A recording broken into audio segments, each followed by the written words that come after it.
여러분들 유튜브는요 회원이 아니잖아요. 그러니까 직장인들이 많이 본다고 저는 가정하고 있습니다. 그래서 라이브 시청은 경영자가 좋아한 거, 유튜브 시청은 직장인들이 좋아한 거, 이렇게 보고 있습니다. 3등이 대표만 모르는 직원들이 도망가는 회사의 특징, 이 콘텐츠였어요. 신입사원분이 들어왔는데 본인 업무 일과 외에 시간이 남을 때 어떤 걸 해야 될지 모르겠다는 눈치인데 어떻게 대처하는 게 가장 좋을지 고민됩니다. 꼭 신입사원의 문제만 아니긴 하겠지만 그들에게 지속적으로 태스크를 줘야 되는 부담이 있긴 한데 다들 어떻게 해결하고 계십니까? 시즌에 따라서 업무의 강도가 상대적으로 다를 때가 있습니다. 그러니까 신입사원한테 일 주는 것도 고민인 거예요. 내일 하기 바쁜데 저 사람 일 챙겨야 돼. 그러니까 일을 안 주고 그대로 있으세요. 오늘은 그것만 하세요. 하면 신입사원은 자기 역할을 확 위축해버리죠. 축소해버리죠. 그래서 제가 어떤 말씀 드립니까? 지식이라는 관점을 줘야 됩니다. 지식이라는 개념이 뭐예요? 자기 성과에 자기가 책임을 지는 사람, 자기 성과에 자기가 책임을 지는 사람을 우리는 경영자라고 부르고, 경영자가 되었을 때 비로소 우리는 지식을 발견할 수 있습니다. 그래서 이 사람이 상세 페이지 하나 올리는 사람이에요. 그래서 상세 페이지 다 올렸어요. 내 일은 상세 페이지 한 장 올리는 일입니다. 이렇게 끝나니까 다 하고 또 앉아 있는 거예요. 그 다음 뭐 할까요? 사진 찍으세요. 사진 찍고 앉아 있는 거예요. 그 다음 뭐 할까요?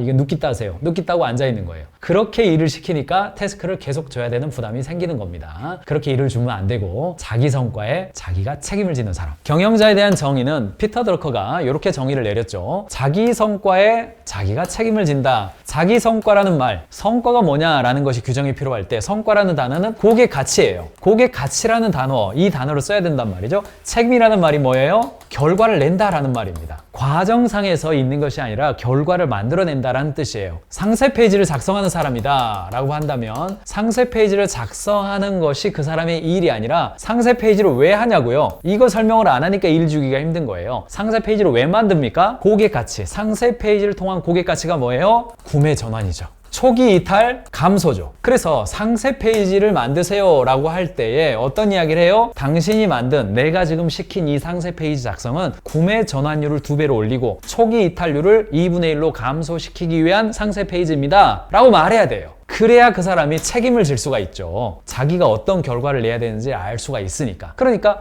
상세 페이지 그거 한 페이지 만들어주세요. 5페이지 만들어주세요. 요렇게만 일을 시키면 안 된단 말입니다. 상세 페이지 5페이지짜리를 만드는데 그 일에 당신의 성과는 구매 전환율이 2배로 올라가고 초기 이탈률이 절반으로 감소하는 거예요 라고 말을 해야 다 했는데요. 그럼 이렇게 말할 수 있을 거 아니에요. 그렇게 하면 구매 전환율이 2배로 올라가고 초기 이탈률이 절반으로 떨어질까요? 질문을 해야죠. 잠깐만요. 다시 해볼게요. 그럼 수정해서 갖고 와보세요. 계속해서 그것이 올라갈 수 있도록, 그리고 구매 전환을 측정도 하고 초기 이탈도 측정할 수 있는 상태가 만들어져야 그가 주도권을 가지고 일을 할 수 있단 말이죠. 물류, 기획, 생산 모든 영역에서 똑같습니다. 요게 전달이 안 되면요, 뭐 직급에 상관없이 다 했는데요, 다음에 뭐 할까요? 다 했는데요, 다음에 뭐 할까요? 그렇게만 나온단 말이죠. 그러면 쉬세요. 이렇게 된단 말이에요. 그러니까 처음에 일을 시킬 때에 고객 가치에 당신이 기여하는 게 뭐냐라는 말을 반드시 해야 돼요. 근데 이걸 왜 안 하냐? 일을 시키는 사람도 그게 뭔지 모르고 있거든요. 일을 시키는 사람도. 일을 시키는 사람은 왜 모르냐? 경영자 여러분들이 말을 안 해준 겁니다. 경영자 여러분들이 말을 해줘야죠, 이게. 지금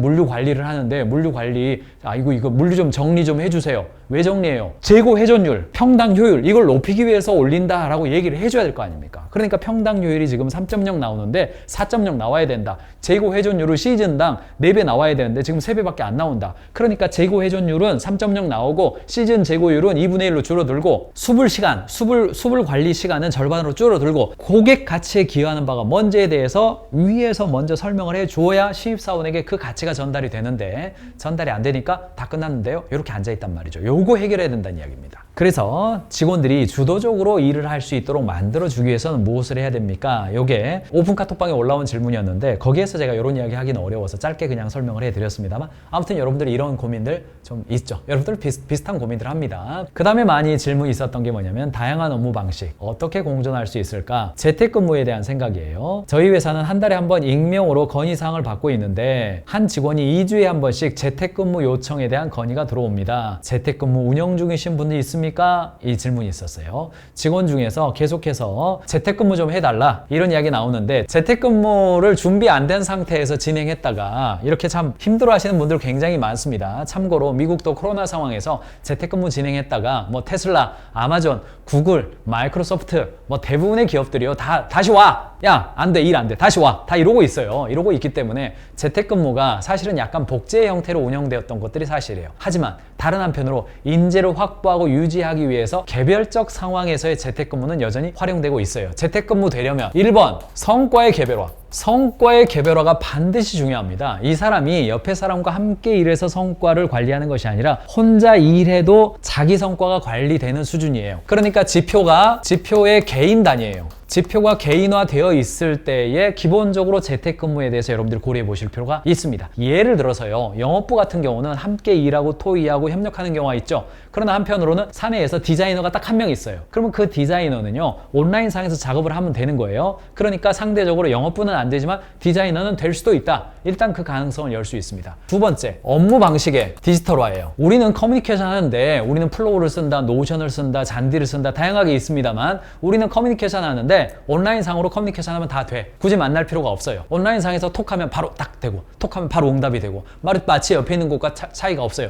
그러면은 일단 한 단계 더 나아갔다고 볼 수가 있겠습니다. 이렇게 좀 보시기 바랍니다. 세 번째, 어떤 의미에서 세 번째가 가장 중요한데, 산업 구조의 콘텐츠와 디지털화. 우리가 의자를 만드는 회사예요. 출근해서 이 의자를 만들어야 돼요. 그 재택근무가 가능합니까? 근본적으로 불가능하죠. 우리가 뭐 장비를 다루는 회사예요. 그 장비는 사무실만 있어요. 공장에만 있어요. 집에서 가능합니까? 불가능하죠. 그렇기 때문에 우리 회사의 산업 구조 자체가, 우리 회사가 다루는 것 자체가 온라인화, 콘텐츠와 디지털화가 일어났느냐, 이걸 보셔야 됩니다. 그래서 재택근무가 활성화되고 원격 근무가 활성화되려면 세 가지가 있어야 된단 말이죠. 첫 번째, 성과 관리가 개별화되냐. 두 번째, 업무 방식이 디지털화되어 있어서 멀리서도 소통이 가능하냐. 세 번째, 산업 구조에 있어서 우리가 파는 것 자체가 콘텐츠와 디지털화가 되어 있느냐. 이거 보시면 됩니다. 제가 순서는 1, 2, 3이라고 했지만은 사실은 출발이 3번, 2번, 1번 이렇게 됩니다. 3번 안 되면요, 2번으로 아예 출발 자체가 안 됩니다. 2번 안 되면 1번으로 출발 자체가 안 돼요. 그런데 현실적으로 드러난 상황은 3번이기 때문에 말이 나왔을 거예요. 2번도 어느 정도 될뚱말뚱하니까 말이 나왔을 거예요. 현실적으로는 1번 해결하면 재택근무 요구에 대한 어느 정도의 방향성은 잡을 수 있다. 이렇게 좀 보시면 되겠습니다. 그 다음에 이제 저희가 김경민의 경영벙커 내용 중에서 일부 내용을 잘라가지고요, 유튜브에 공개하잖아요. 유튜브에서 이제 가장 많은 사후 시청, 우리가 한 일주일 정도 동안에 대부분 시청합니다. 그 기준으로 이제 가장 많이 보신 거 세 가지 가져왔는데요. 이제 3등이 대표만 모르는 직원이 도망가는 회사의 특징. 여러분들 유튜브는요, 회원이 아니잖아요. 그러니까 직장인들이 많이 본다고 저는 가정하고 있습니다. 그래서 라이브 시청은 경영자가 좋아한 거, 유튜브 시청은 직장인들이 좋아한 거, 이렇게 보고 있습니다. 3등이 대표만 모르는 직원들이 도망가는 회사의 특징, 이 콘텐츠였어요. 직원들이 도망가지 않으려면, 직원들이 퇴사하지 않는 회사 되려면 이제 세 가지가 중요합니다. 이렇게 말씀드렸는데, 첫 번째가 이제 가치 경영이죠. 회사가 성장할 것이라는 믿음을 만들어내는 거. 이게 이제 퇴사하지 않는 1순위예요. 두 번째가 배울 수 있는 선배와 동료들이 있게 되는 거. 경영자가 배우고 싶은 사람 1등으로 있는 거. 이것도 포함이죠. 마지막 세 번째가 직무의 즐거움과 전문성과 실력이 올라가는 것. 이 세 가지가 있어야 됩니다.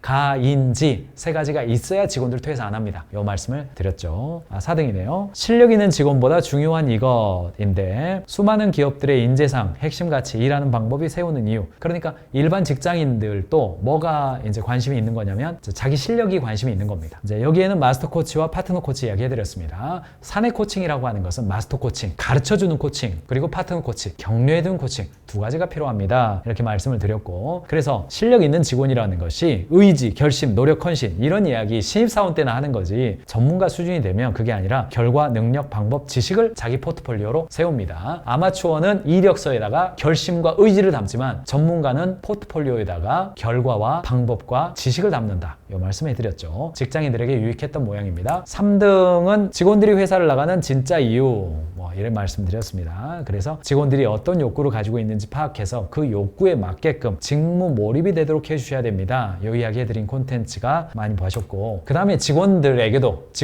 제가 어떤 이야기를 했냐면, 내가 하고 싶은 것, 내가 관심 있는 것, 내가 잘하는 것, 전부 다 자기 중심인데, 나를 중심으로 뭔가 계획 세우면 내 자신이 뭔가 바뀌기 때문에, 내 자신도 다 이동하기 때문에 바뀌지 않는 중심에 공헌을 두고, 여기에 저는 이제 사랑이라는 표현이죠. 중심에다가 공헌과 사랑을 두고 이웃의 요청, 조직의 필요, 사회의 어떤 빈 공간, 여기에 포커스를 해야 내 인생이 부화내동하지 않고 중심축을 가지고 앞으로 갈 수 있습니다. 자기 중심적 진로 설계하지 말고 공헌 중심적 인생을 설계해 보세요. 이런 말씀을 드렸죠. 이게 아마 직장인들에게, 청년들이나 일반인들에게 좀 많이 공감을 산 것 같아요. 그 다음이 2등입니다. 인재를 떠나보내는 중소기업의 특징. 이제 퇴사 콘텐츠가 인기가 좀 많았어요. 전통기업, 스타트업, 유니콘 기업 요 세 가지로 좀 나눴죠. 그냥 기업. 이 회사를 계속 다녀야 됩니까? 인데 이제 5가지 질문 제가 드렸습니다. 요 5가지에서 2-3개 이상이 노다. 그러면 심각하게 퇴사를 고려해 보세요. 제가 이렇게까지 말씀드렸습니다. 1번이 이 회사가 나의 직무 역량을 키울 수 있는 곳인가? 2번 이 일은 향후에도 유효한 직무인가? 3번 회사 내에서 직무에 관한 도전이나 배울 사람이 있는가? 직무에 대해서 내가 도전해 볼 만한 기회가 있는가? 아니면 배울 수 있는 기회가 있는가? 4번째, 새로운 도전을 하고 있고 성장하고 있는 조직인가? 마지막 5번째, 나에 대한 기대가 있는가? 요 5개 중에서 2개에서 3개 이상 아니다. 그러면 이거 뭐 좀 고민해 보세요. 제가 그 말씀을 드린 콘텐츠였습니다. 이게 2등이었고요. 대망의 1등, 대단하다 미니진 콘텐츠였네요. 이게 참 의외입니다. 이게 유튜브는 어떤 게 이렇게 인기가 있을지 잘 몰라요. 이때 참 가볍게 다뤘습니다. 사실은 뉴진스가 일본에 가서 인기를 끌었다 그 이야기를 하면서 한류 콘텐츠와 컨셉의 힘에 대해서 제가 말씀을 드렸는데, 사실은 뭐 컨셉의 힘 때문이라기보다는 이렇게 뉴진스 때문에, 뉴진스의 유명세 때문에 이게 유튜브 조회수가 많았던 게 아닌가 약간 씁쓸하기도 한데, 어쨌든 제가 이 말씀 드렸어요. 아저씨들이 열심히 일하는 직장인 괴롭혀요 라고 이제 미니진이 나와서 이야기를 했죠. 그러다가 5월 30일 한 달 지나서는 나는 뉴진스를 사랑해요 라고 말끔하게 대표 컨셉으로 나와서 했어요. 이게 컨셉이란 이야기예요. 도쿄돔에서 공연을 한 뉴진스나 직장인 컨셉으로 나와서 아이고 저 리더들이 나 괴롭혀요 라고 직장인 컨셉으로 말한 대표 컨셉으로 나와서 또 나는 뉴진스를 사랑해요 라고 말한 또 다 이 복장이라든가 이런 것들이 컨셉이다. 경영자 여러분들이 컨셉을 잘 기억하셔야 됩니다.